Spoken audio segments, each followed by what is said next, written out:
Hello! Bienvenue sur ma chaîne YouTube My Talks Manga, la chaîne où est-ce qu'on parle d'animé, mais pas que. Donc aujourd'hui, j'avais décidé de faire une série spéciale Mon avis sur, parce que j'ai annoncé les animés, les sorties du mois d'avril, etc. On en a tellement, une vingtaine, donc je me suis dit, tiens, petite vidéo pour donner mon avis des premiers épisodes et on commence par un animé qui me tient à cœur parce que c'est le même auteur que You and I, Our Polar Opposites. Donc c'est The Ramparts of Ice ou Les remparts de glace en français.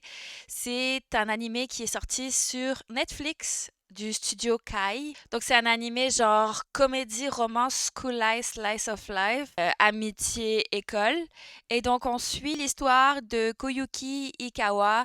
Koyuki Ikawa, c'est une jeune fille qui a subi du harcèlement scolaire quand elle était au collège, qui a été harcelée et intimidée et qui souvent se retrouve dans des situations où est-ce que y a des gars qui essayent de la draguer un petit peu, puis elle se sent harcelée. Donc, elle a créé autour d'elle une sorte de personnage, une sorte de barrière, des remparts de glace autour d'elle pour se protéger. Et donc, on va suivre son histoire à elle, comment elle va développer des nouvelles amitiés slash amour, on verra. Cet animé-là va développer vraiment la relation entre chaque personnage et c'est des personnages qu'on va suivre qui ont tous un mur social dû à ce qu'ils ont vécu plus jeunes et donc ça va être très intéressant à suivre. J'aime beaucoup la perso principale parce que elle a un petit peu un côté nonchalant, un côté mignon aussi parce que encore une fois, ce que j'adore, il y a beaucoup de moments où est-ce que les personnages virent en mode chibi. Donc le mode chibi, les personnages sont tout ronds, tout mignons et on en a beaucoup aussi, malgré la sévérité un petit peu du thème de The Ramparts of Ice. Donc, on est servi aussi sur le mode chibi, je trouve ça trop mignon.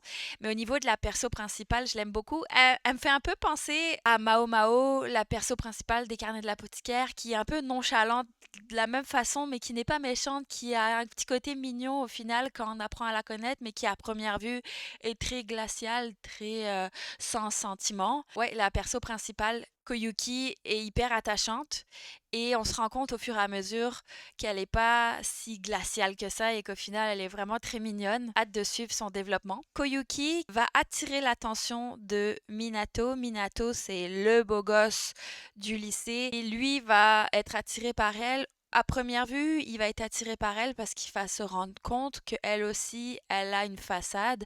Parce qu'au fur et à mesure, Minato aussi, on se rend compte que c'est le BG qui met une façade et qui plaît à tout le monde, qui vient aider ceux qui sont démunis, qui vient secourir ceux qui socialement ont du mal.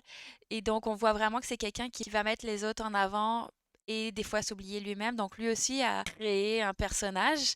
Et on a aussi la meilleure amie à Koyuki qui est Miki Azumi. Miki Azumi aussi, elle, la BG de l'école, qui s'est créée aussi un personnage. Elle est toute mignonne, toute gentille au lycée, sauf qu'au collège, elle était pas du tout. Elle était plus du genre nature peinture, je m'en fous et je suis très tomboy, un petit peu garçon manqué et pas de retenue, rien. Donc elle aussi a un mur social. Et on a Yota Hino, basketteur qui mesure je sais pas combien de mètres. Koyuki appelle la girafe, justement parce qu'il est très grand, sauf qu'il est très grand, mais il voit pas très bien, donc elle passe son temps à lui foncer dedans sans faire exprès.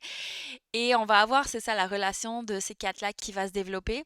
C'est hyper intéressant parce que chaque personnage va un petit peu briser sa coquille. On a l'histoire amitié et l'histoire amour, on a plusieurs façades. Donc j'adore cet animé, notamment parce que on dirait une version plus adulte, plus mature de You and I Are Polar Opposites, dans le sens qu'il y a moins de couleurs flashy, couleurs roses, couleurs pastel, etc. Mais on reste dans l'interaction sociale hyper intéressante entre les personnages. Le fait qu'on ait des flashbacks de ce que les personnages ont vécu rend l'histoire vraiment hyper intéressante, vraiment profonde. On se rend compte de pourquoi ils ont tous mis un voile social, pourquoi ils se sont tous protégés et sont devenus quelqu'un d'autre.